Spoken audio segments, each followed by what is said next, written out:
Após o dilúvio, os descendentes de Noé repovoaram toda a terra.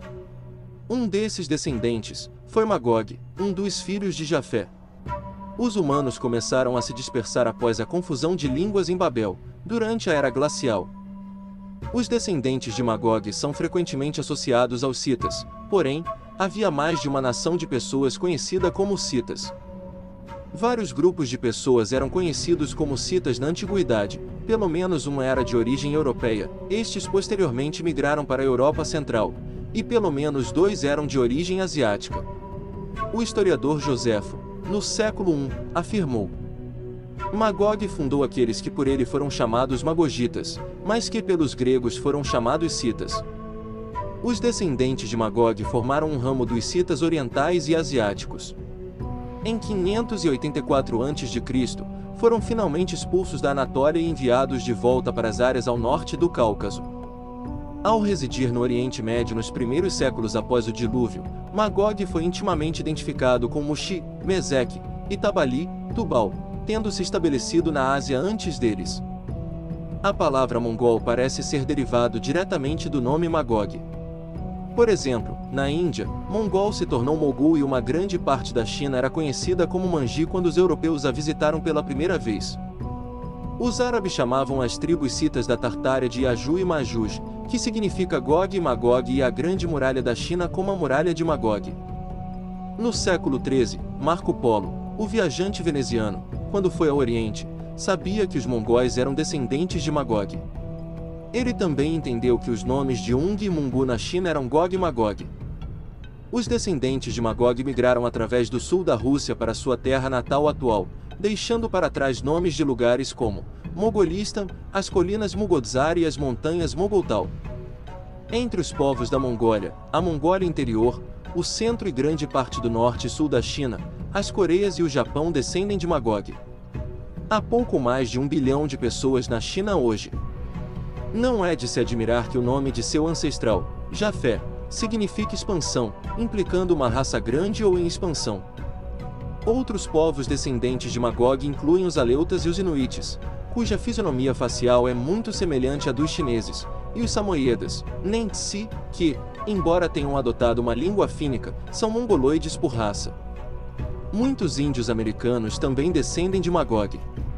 Também encontramos os Mags, a cidade de Magó, a montanha Mogadok, o rio Mogag em Mianmar, Birmânia, e uma tribo conhecida como Magars no Nepal. As populações indígenas americanas descendem e compartilham ancestralidade com uma linhagem do antigo leste asiático que divergiu de outros povos do leste asiático durante a Era do Gelo. Eles também receberam fluxo genético dos antigos eurasianos do norte, uma população distinta da Sibéria com profundas afinidades tanto com os caçadores-coletores europeus quanto com os asiáticos orientais basais. Com essa longa introdução, concluímos que os nativos americanos descendem de Magog. Vamos falar agora da antiga civilização que habitou a ilha de Marajó. Marajó significa tirado do mar e também o tapa-mar. Viria de Mabará, que pode variar em Mará e Pará, ou seja, o mar. Já alguns sugerem que Pará deriva de Y Pará, ou as águas que colhem, isto é, o colecionador das águas. Para o padre Giovanni Galo Marajó, o emaranhado de caminhos é portanto o dédalo de Igarapés, Igará a pé, o caminho da canoa, que, por sua vez é a dona da água, ou superior à água. O Marajó seria o emaranhado de caminhos aquáticos da dona da água. É curioso que nome tem a ver com água, mas provavelmente não se refere à história do dilúvio, mas sim com a ilha de Marajó que é cercada por muitas vias fluviais. Ancestralmente, a ilha era chamada de Marinatambal pelos indígenas, confirmado por Walter Raleigh no século XVI, e na época colonial europeia foi denominada Ilha Grande de Juanes. A ilha do Marajó, entre os anos de 400 e 1300, era ocupada por cerca de 40 mil habitantes, mas pode ter abrigado 100 mil pessoas, residentes em casas de chão batido sobre palafitas de terra, em uma sociedade de linhagem materna. Desde a infância, as marajoaras desenvolviam a arte de modelagem da argila, produção da cerâmica marajoara e o cultivo e manejo da mandioca. No início da adolescência, as marajoaras tinham os corpos pintados e usavam uma tanga de cerâmica decorada com traços referentes aos genitais.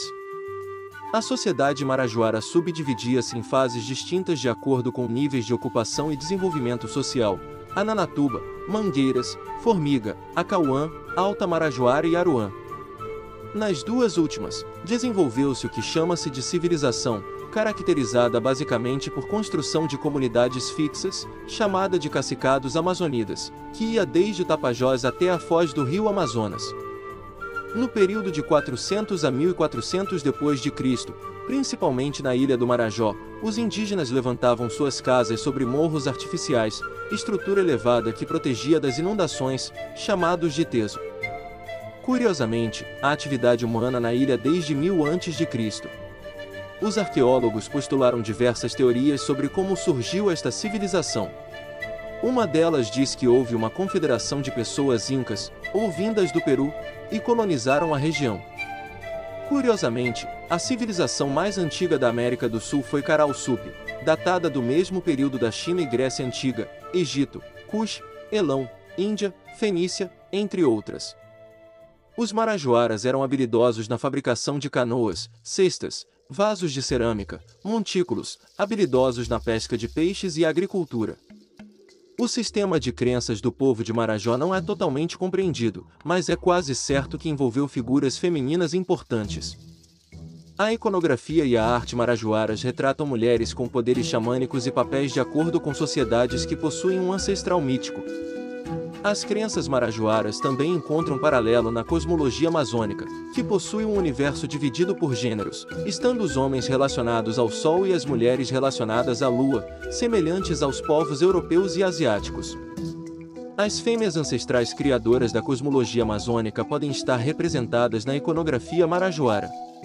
Os padrões de assentamento marajoaras estão alinhados no sentido leste-oeste, de acordo com o universo dividido por gêneros.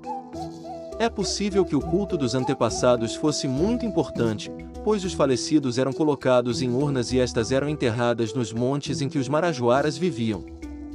De acordo com alguns estudos da arqueologia, os marajoaras pertenciam ao tronco tupi, ou relacionados. Os tupis são um dos grupos étnicos mais comuns do Brasil, estando presentes em praticamente todo o território nacional.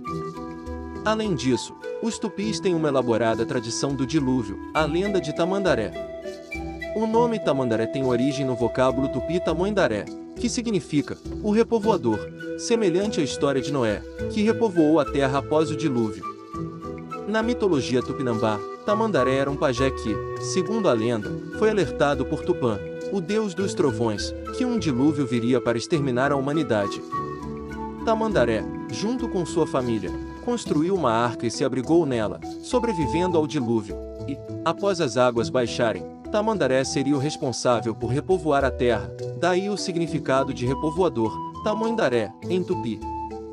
Algumas versões da lenda mencionam que Tamandaré e sua mulher se abrigaram no alto de uma palmeira e que, após as águas baixarem, o casal teria dado origem aos índios tupinambás. Tupã, o deus dos povos tupinambás, significa trovão. O nome provavelmente vem do som estrondante dos trovões, daí a origem do nome. Para os indígenas, antes dos jesuítas os catequizarem, Tupã representava um ato divino, era o sopro, a vida, e o homem a flauta em pé, que ganha a vida com o fluxo que por ele passa. Assim, concluímos como se originou o povo marajoara e tupi. Os marajoaras eram povos descendentes de Magog, cujo DNA remonta aos povos na Ásia e que constituíram a maior civilização pré-cabralina do Brasil.